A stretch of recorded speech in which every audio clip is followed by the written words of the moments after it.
ఆంధ్రప్రదేశ్ ఎన్నికల్లో అనేక ప్రచారాలు జరిగాయి. వైసీపీ పార్టీ తరపున సీమరాజా చేసిన ప్రచారం అంతా ఇంత కాదు. మనతో సీమరాజా ఉన్నారు.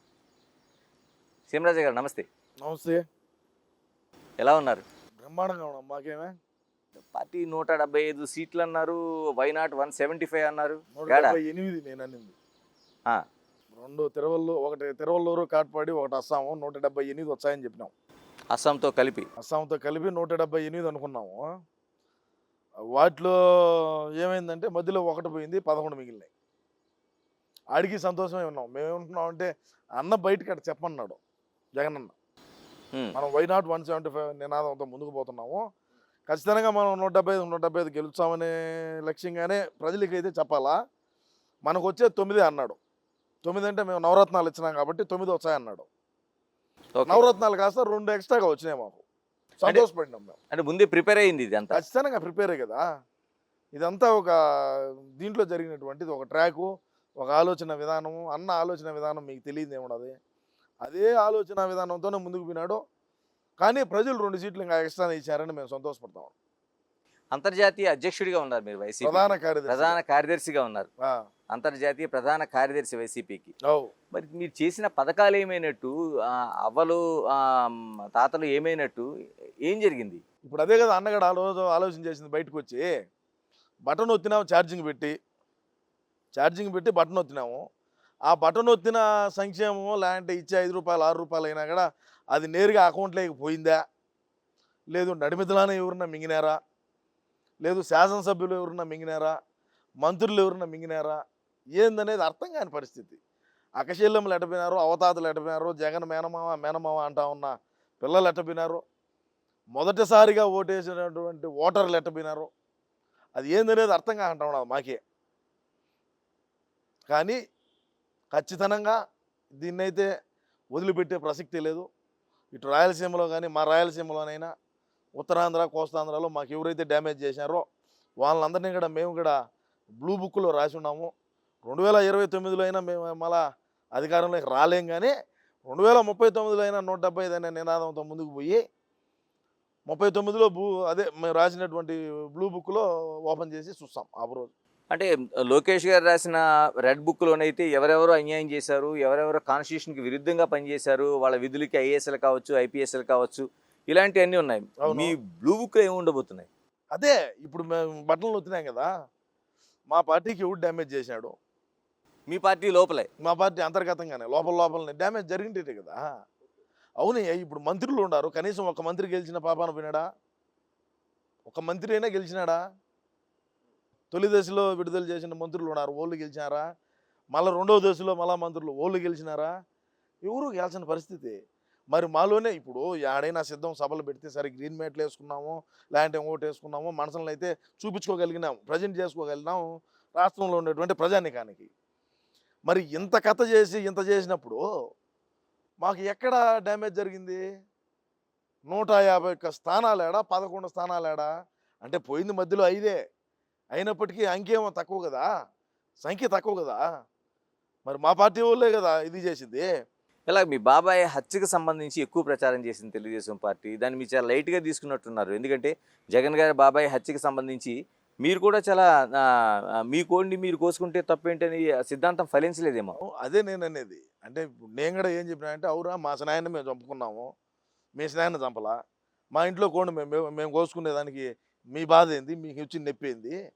మీ ఇంట్లో కోండి మేము కోయిలా, మీ స్నాయాన్ని మేము కోయిలా, మా స్నాయాన్ని మేము కోసుకున్నాం, మా ఇంట్లో మనిషిని మేము చంపుకున్నాం, మేము కోసుకున్నాం మా కోడిని, మీకు వచ్చిన బాధ ఏందని నేను చెప్పిన.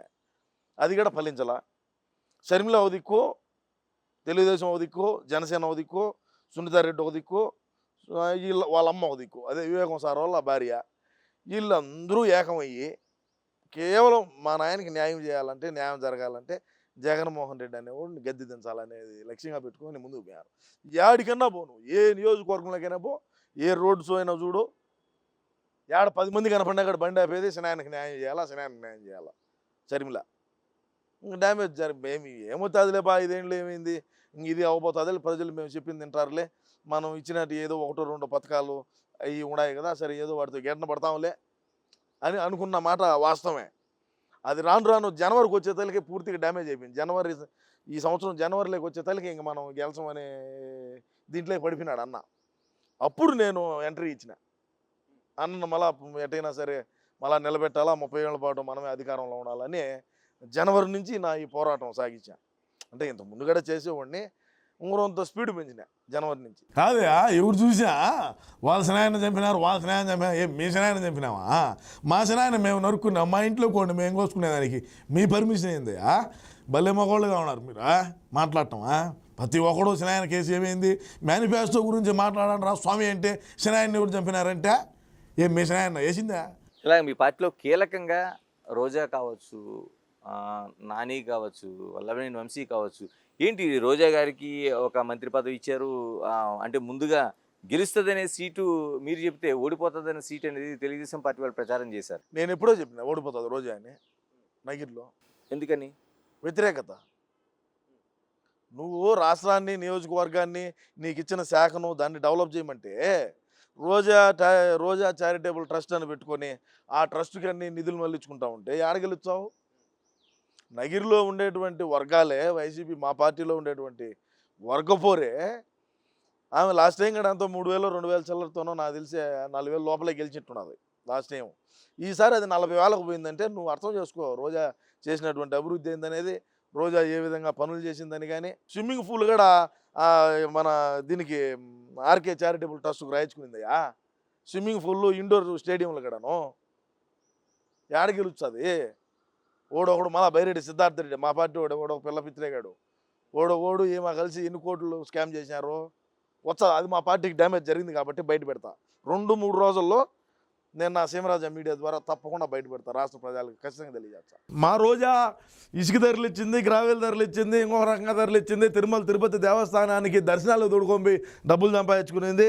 సరే ఏదో ఆమె సంపాదించాలి అనుకుంటేయో క్రికెట్ బ్యాట్లు, క్రికెట్ బాళ్ళు, క్రికెట్ కిట్లు, వీటిలో కూడా ఒక 100 కోట్లు దోసింది. ఏం పెద్దగా ఏమి ఇలా 100 కోట్లు మాత్రమే. బైరెడ్డి సిద్ధార్థ రెడ్డి, మా రోజా ఇద్దరు కంబైన్డ్గా చేరి ఒక 100 కోట్లకు పెట్టినారు ఎసురు. ప్రతిపక్షాలు చేస్తున్న ఆరోపణలు, తిరుపతి టికెట్లు రోజా మిస్యూజ్ చేశారనేది పెద్ద ఆరోపణ కదా. పర్యాటక శాఖ కదా, పర్యాటక శాఖ కింద 2 బస్సులు పెడుతుంది. 2 బస్సులు పెట్టి కింద నుంచి సోమవారం వచ్చారా, మంగళవారం వచ్చారా, బుధవారం వచ్చాదని మైకి పెడుతుంది. రోజా ఆదాయము తిరుమల తిరుపతి దేవస్థానాన్ని దేవుడిని అడ్డం పెట్టుకొని రోజుకు 10 లక్షల రూపాయలు సంపాదించింది. ఇది వాస్తవం. రోజాను ప్రమాణం చేయమంటావా? రోజాకు అంత ధైర్యం ఉంటే, నేను అవినీతి చేయలేదని రోజా గన ఆమె మనస్సాక్షికి చెప్పుకోగలిగితే రమ్మను తిరుమలకు మనం ప్రమాణం చేద్దాం. ఇలా మరి మీ అన్న దృష్టికి తీసుకెళ్ళలేదు, జగన్ గారి దృష్టికి తీసుకెళ్ళలేదు? ఆయనకు కమిషన్ పోతుంది కదా ఎంత ఓపెన్గా. మరి నువ్వు యాడ్ చేసే కూడా పర్సంటేజ్ చేయాలయా జగన్మోహన్ రెడ్డికి.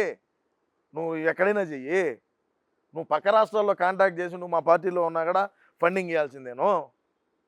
పక్క రాష్ట్రాల్లో చేస్తావు, మనం బొక్క మన రాష్ట్రంలో కాంటాక్ట్లు ఏం చేసాము? రోడ్లు కూడా వేయలేదు, అది వేరే విషయం. రోడ్లు ఇలా సిసి రోడ్లు ఇలా 10 మీటర్లు గ్రావెల్ రోడ్డు కూడా వేయలేకపోయినాం. ఏడా నిధులు ప్రభుత్వ జీతభత్యాలు ప్రభుత్వ ఉద్యోగులకి ఇవ్వాలన్నా ఒక్కొక్క నెలలో ఒకటి తాకట్టు పెట్టి తెచ్చి ఇచ్చినాము జీతాలు, అది కూడా ఎప్పుడో. మరి ఇంక ఎట్టొచ్చాయి, నుంచి వచ్చా అది లెక్క? ఇప్పుడు రాష్ట్రంలో ఆదాయాన్ని పెంచి రాష్ట్రానికి పరిశ్రమలు తెచ్చి ఇది చేస్తే రాష్ట్ర ఆదాయం ఆటోమేటిక్గా పెరుగుతుంది. ఉన్న పరిశ్రమలు తరిగి తిప్పినాము, ఇంకా మేము బతకాలా? మేము మంత్రులుగా ఉన్నాము, శాసనసభ్యులుగా ఉన్నాము, ఎమ్మెల్సీలుగా ఉన్నాము, ఎంపీలుగా ఉన్నాము. ఏది మా ఆదాయ మార్గం ఏది? ఇంకేం మా ఇంట్లో మా ఆస్తులు అమ్ముకొని ఏం తెచ్చి ఇక్కడ రాష్ట్ర ప్రజలకి ఏం పెట్టాల్సిన పని ఏం లేదు కదా. ఎట్ట సంపాదించుకోవాలా?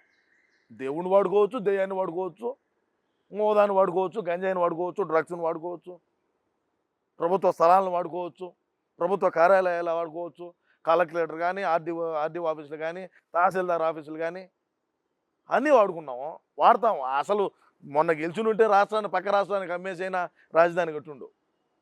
అది ఎట్లా ప్రజలు మేలుకున్నారు. ఈ రాష్ట్రంలో కాదు, దేశం బయట నుంచి, లేకపోతే శ్రీరెడ్డి కావచ్చు, లేకపోతే శ్యామల కావచ్చు, యాంకర్ లాంటి ఇలాంటి వాళ్ళతో కూడా మీరు పూర్తి స్థాయిలో ప్రచారం చేయించారు.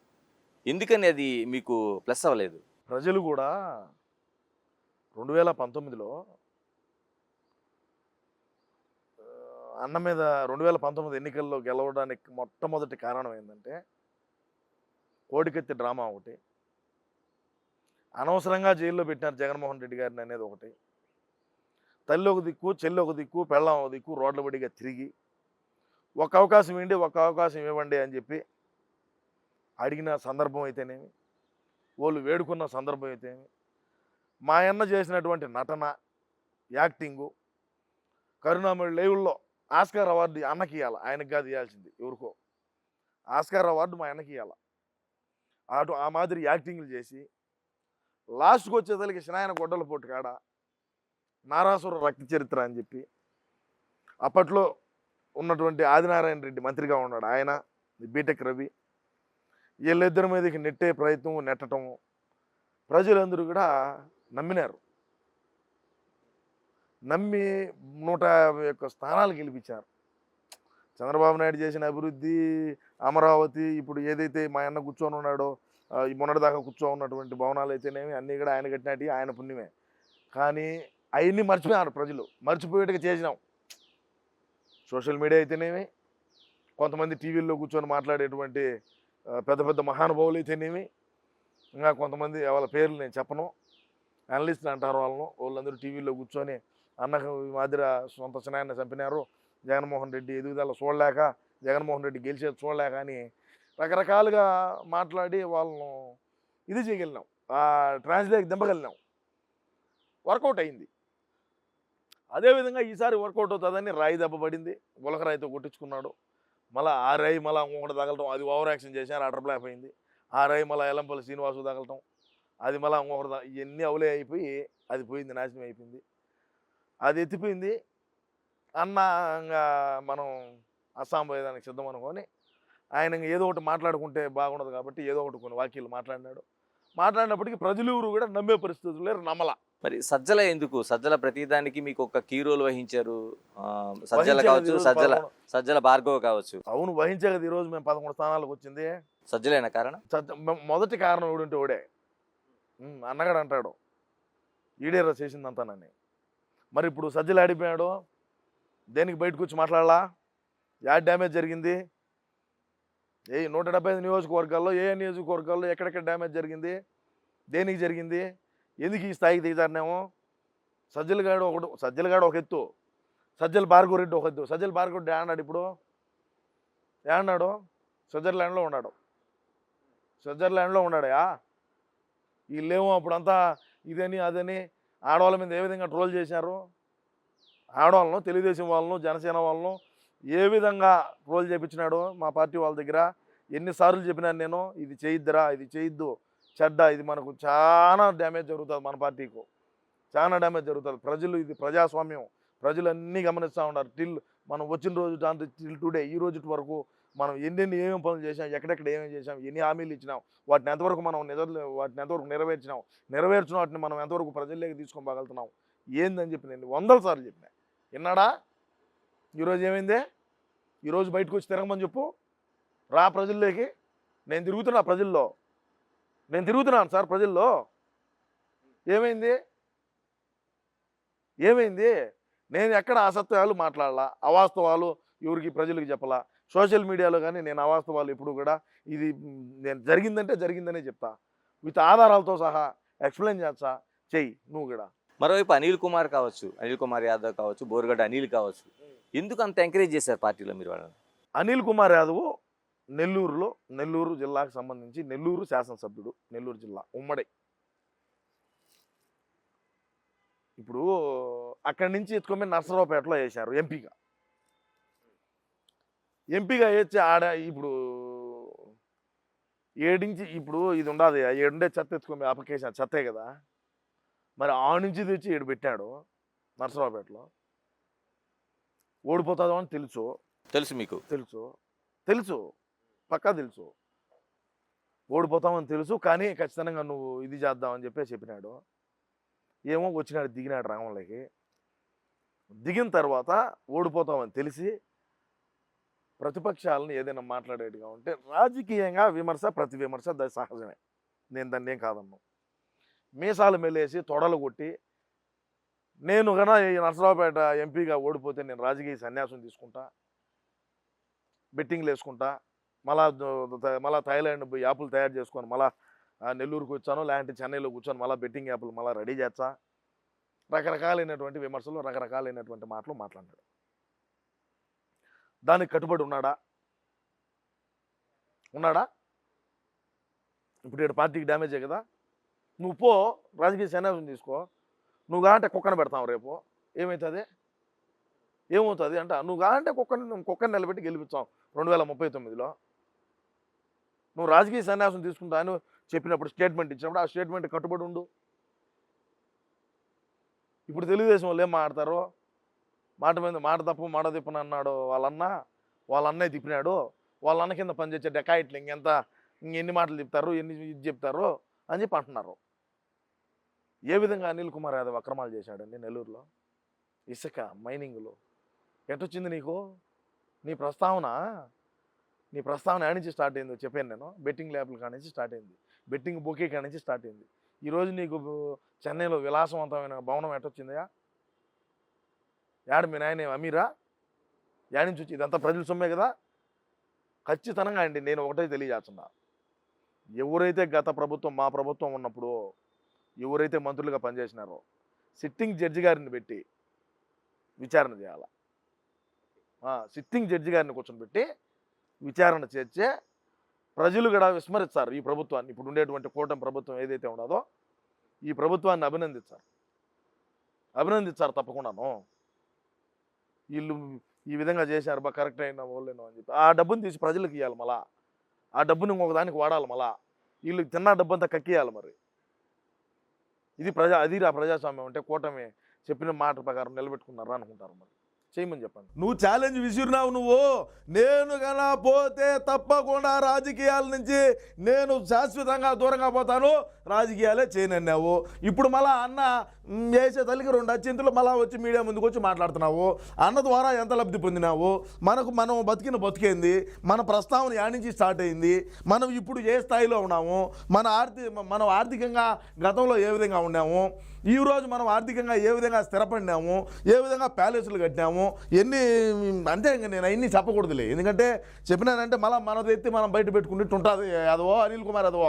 సీమరాజా, ప్రధానంగా తెలుగుదేశం పార్టీని వదిలి వచ్చిన లక్ష్మీపార్వతిని కూడా మీరు విమర్శించారు. ఖచ్చితంగా విమర్శించా. ఎందుకని? 200% విమర్శించా. తెలుగువారి ఆరాధ్య దైవం ఎవరు? మహానుభావుడు నందమూరి తారక రామారావు గారు.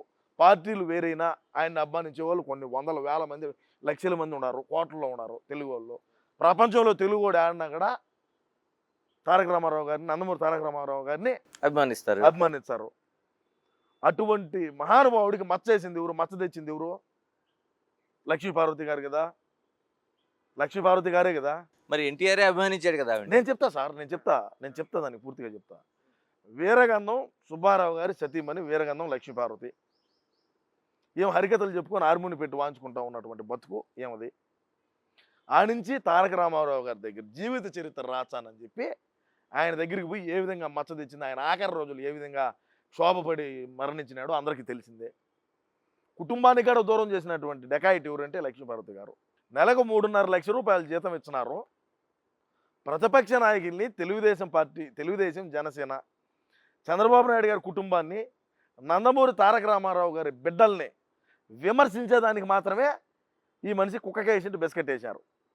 పెడిగ్రీ వేస్తారు మరుగుతుంది, జగన్మోహన్ రెడ్డి అన్న 5 ఏళ్ల పాటు అధికారంలో ఉన్నాడు. నీ కుక్కకాయ చెట్టు బిస్కెట్లు వేసినాడు, పెడిగ్రీ వేసినాడు, మరిగినావు. నీకు ఇప్పుడు ఎవరు రూపాయి ఇచ్చేవాడు లేడు. నువ్వేదో పెద్ద ఊహించుకుంటున్నావేమో. అన్నం రేపో మాపో ఉంటాడు, దొబ్బుతాడు, నాకు మత్స్యమితం బాగలేదని చెప్పి ఆయన మెడికల్ సర్టిఫికేట్ అప్లై చేసి కోర్టు నుంచి బెయిల్ తీసుకొని ఇడుచు నువ్వు రోడ్ల పడిగా నువ్వు తిరుగుతావు. ఒక్క మాదిరి తిరగాల్సి వస్తుంది. పార్టీలో కార్యకర్తలు, నాయకులు, లేకపోతే మీ పథకాలు, లేకపోతే మీ ప్రచారం ఇన్ని పక్కన పెడితే వేణుస్వామి చాలా వరకు జాతకాలు అనేవి అద్భుతంగా చెప్తాడు. ఆయన చెప్పిన జాతకాలు చాలా వరకు అంటే ఆయన చాలా వరకు చెప్పిన వీడియోలు సక్సెస్ అయినాయి. నేను ఆ మాత్రం చెప్పించుకోను. ఇప్పుడు మీ పార్టీకి చెప్పాడు, మీ పార్టీకి ఘన విజయం అన్నాడు. ఏమైందండి? దానికి పెడిక్యూర్ చేశారా లేకపోతే పెడిగ్రీనే? ఓడే అంటాను నేను. స్వామి అంటే స్వాముల్ని మనం కించపరిచినట్టు. వేణుస్వామి అనేటువంటి డెకాయిట్ గారిని స్వామి అని మనం అన్నామంటే స్వాముల్ని మనం అవమానించినట్టు. గురువుల్ని, అయ్యగారుల్ని, గురువుల్ని, అదేవిధంగా సిద్ధాంతుల్ని మనం వాళ్ళను ఇది చేసినట్టు. ఇట్లా డెకాయిట్ గాడే అనాల. మరి 2019లో 150 వస్తాయని చెప్పినప్పుడు మీరేమనలేదంట? ఎవరు? మేము అడిగినామా? మాకు అవసరమా? మాకు అవసరం లేదు. బీఆర్ఎస్ గెలుస్తుంది అన్నాడు, కంటికి కనపడకుండా పోయింది. అదేందో క్రికెట్ ఏదో మనకు తెలియదు, మనకి బ్యాట్ కూడా పట్టుకోలే ఈరోజు. ఐపీఎల్ హైదరాబాద్ అది పోయింది. అన్న గెలుచాడనింది అన్నాడు, అది పోయింది.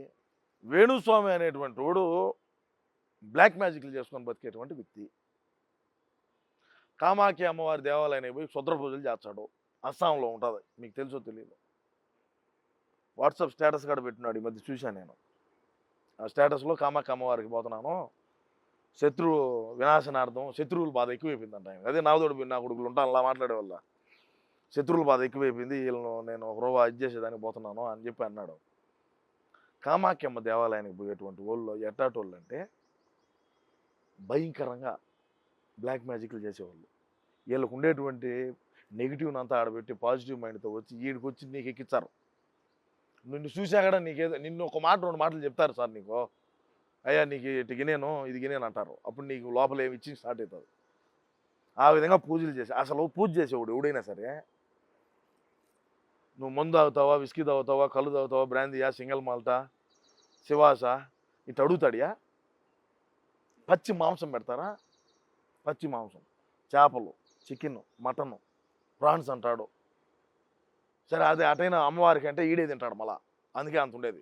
ఊళ్ళోదంతా తిని ఆ ముందంతా తాగి అయినా నాన్ వెజ్ అంతా తిని ఈ విధంగా అయినాడు మనిషి. ఈ ఎవరు నమ్ముతారంగా. మళ్ళీ ఏం చెప్పినాడు, మన దాడికి తట్టుకోలేక ఖచ్చితంగా కొట్టుందరు దొరుకుంటుంటే.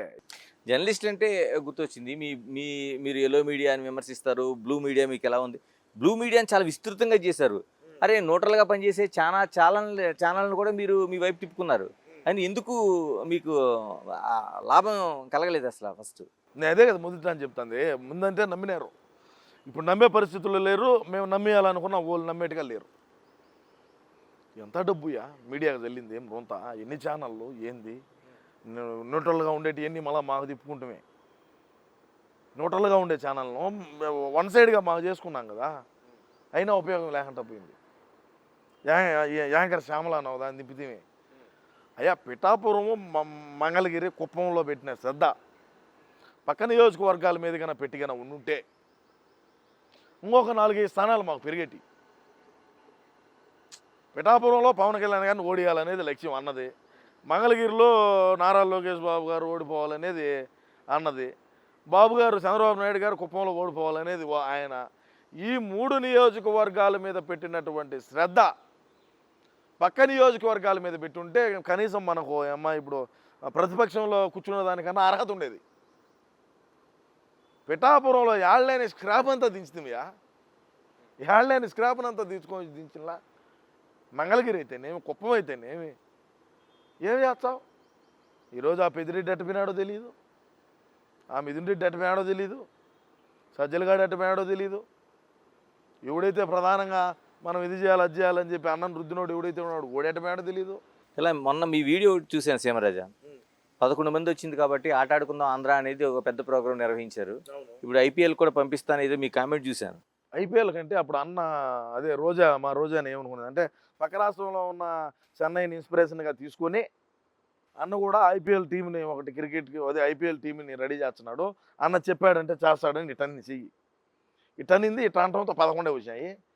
ఏమో 11-12 ప్లేయర్గా చీర గెలిగా ఏమో నంపియాల, చీర్స్ గెలిచి ఇటు అంటారు కదా, జెండాలు పట్టుకు ఊపుతూ ఉంటారు కదా, ఇంకేమో నంపియాల 12వ దాన్ని ఏమో నంపించి ఆడికి 12 మంది జట్టు రెడీ అవుతారు. ఇంకేంకక్కడ పనే ఉండదా. నాకు తెలిసి సినిమాలు ఇంకా చేయలేదు, భారీగా ఇదైపోయింది, ఏజ్ కూడా ఎక్కువైపోయింది. ఇంకేమన్నా సినిమా సోల్లో ఏమన్నా సోలో అంటే శ్యాంప్రసాద్ రెడ్డి రాణించాడో రాని తెలియదు.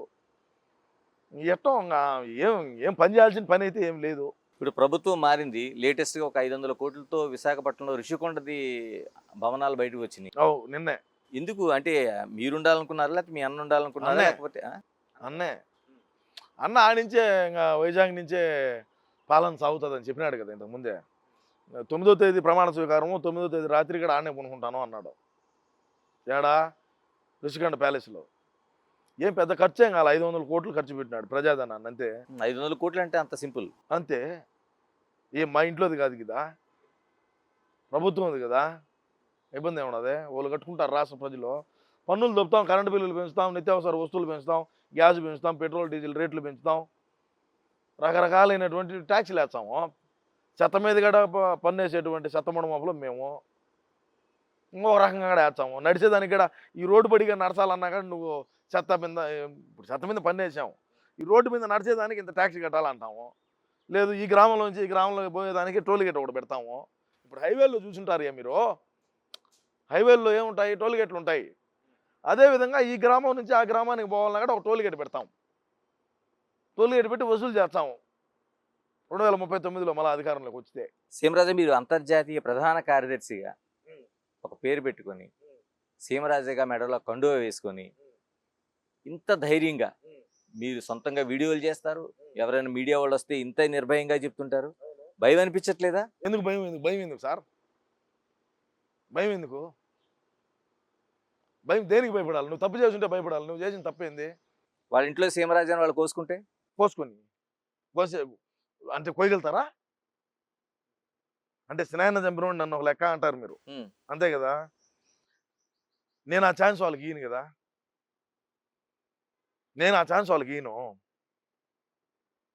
ఇప్పుడు నిజాలు నిర్భయంగా మాట్లాడితిని, జరిగిన వాస్తవాలు చెప్తిని, మనకు డ్యామేజ్ ఏడాడు జరిగిందని చెప్తిని, ఇక్కడిక్కడ మనం ఈ అవినీతి చేసామని చెప్తిని, పోలీసు వాళ్ళని హెచ్చరించుతిని, ఐఏఎస్ ఐపీఎస్ని హెచ్చరించుతిని, ఎవరైతే మా అన్నకి సలహాదారులుగా ఉన్నారో మీరు ఇటువంటి అవులే సలహాలు ఇద్దని చెప్తిని, మనం షర్మిలాకు న్యాయం చేయాలని చెప్తిని, సినాయనకు న్యాయం చేయాలని చెప్తిని, మీరు అధికారంలోకి వచ్చేదానికి మా అన్న ఏదైతే చెప్పినాడో వాటిని నేను గుర్తు చేస్తా ఉన్నా సార్. అన్న మర్చిపోయినాడేమోనని.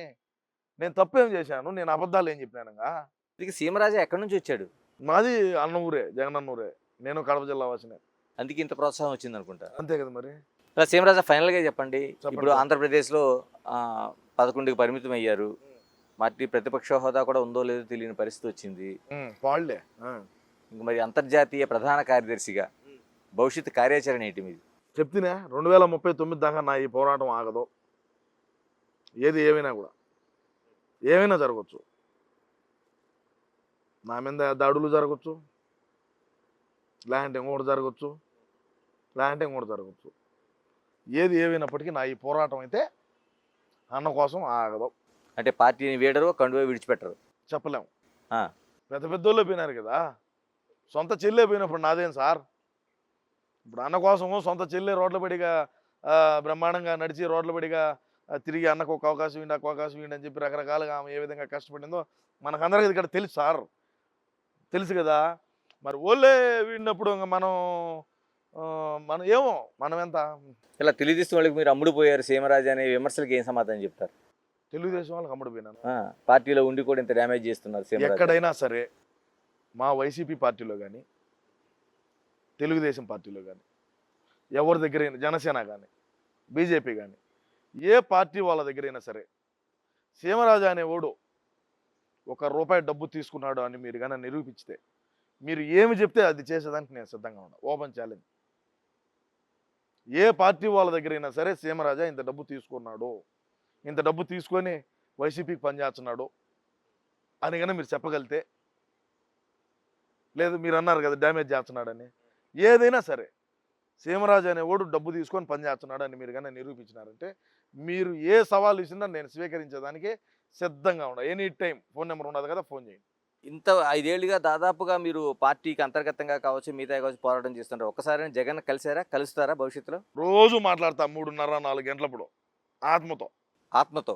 ముందు రాజశేఖర రెడ్డితో మాట్లాడతాం, మళ్ళీ జగన్ అంతా మాట్లాడతా. మేమంతా ఆత్మలతోనే మాట్లాడేది. మా అన్నే చెప్పినాడు. ఇప్పుడు జగన్మోహన్ రెడ్డి గారితో ఆత్మతోనే మాట్లాడేది నేను, ఆయన అంతరాత్మతో మాట్లాడతా. రాజశేఖర రెడ్డి గారు వచ్చి ఆయనతో అట్నే మాట్లాడతాం, వివేకం సార్ వచ్చినా ఆయనతో అట్నే మాట్లాడతాం. ఎవరు వచ్చినా కూడా మాదంతా ఆత్మలతో మాట్లాడే batch. Thank you Seema Raja, thank you very much. Me party అంతర్జాతీయ ప్రధాన కార్యదర్శిగా మీరు భవిష్యత్తులో తీసుకునే నిర్ణయాలు మీకు ఆటంకం కలగకుండా ఉండాలని కోరుకుంటున్నాం. Thank you. ఇది సీమరాజాతో ఇంటర్వ్యూ. అంటే భవిష్యత్తు ప్రణాళికలు సైతం ఆయన 39 వరకు వేసుకున్నారు కాబట్టి ఏ విధంగా ఉంటుందో చూడాల్సిందే. Signing off, this is Ganesh.